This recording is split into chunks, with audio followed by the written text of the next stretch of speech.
High friend केमन आछो तोमरा आशा करी भालो आछो आमिओ खूब भालो आछि। आज आमी तोमादेर साथे शेयर करब सेमाई दिये तैरी असम्भव टेस्टी एकटी रेसिपि सेमाई बरफी बा सन्देश। এটা খুব কম উপকরণে আর অল্প সময়ে তৈরি করে নেওয়া যায়।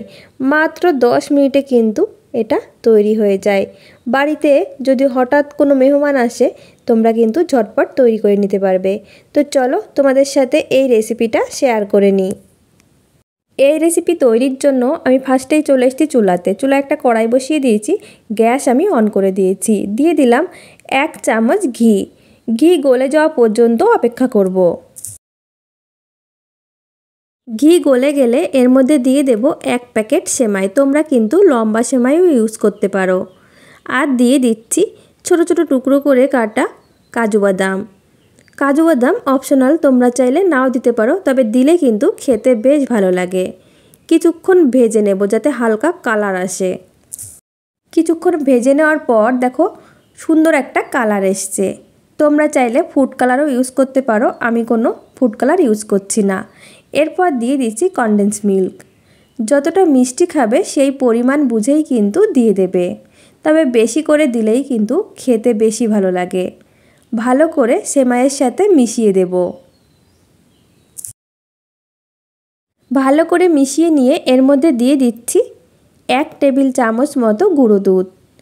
গুঁড়ো দুধ আর কনডেন্স মিল্ক একসাথে মিলে সন্দেশের টেস্ট আনবে, খেতে একদম সন্দেশের মতো লাগবে। ভালো করে মিশিয়ে নেব। অবশ্যই চেষ্টা করবে গুঁড়ো দুধ দেওয়ার। গুঁড়ো দুধ আমি ভালো করে মিশিয়ে নিয়েছি। এখন আমি নামিয়ে নেব।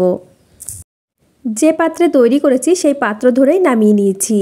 হাতে সামান্য ঘি লাগিয়ে নিচ্ছি যাতে সন্দেশ তৈরি করতে অসুবিধা না হয়, হাতে লেগে না যায়।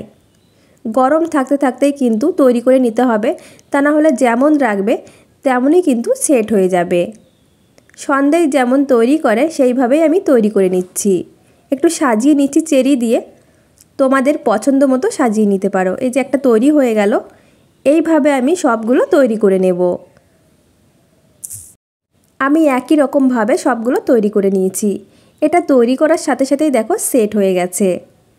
তোমরা চাইলে বরফির আকারেও কিন্তু এটা তৈরি করে নিতে পারো। তো বন্ধুরা, তোমাদের কাছে এই রেসিপিটা কেমন লেগেছে? এই সন্দেশটি তৈরি করে অনেক দিন পর্যন্ত সংরক্ষণ করা যায়। ছোট বাচ্চা বড় সবাই পছন্দ করবে।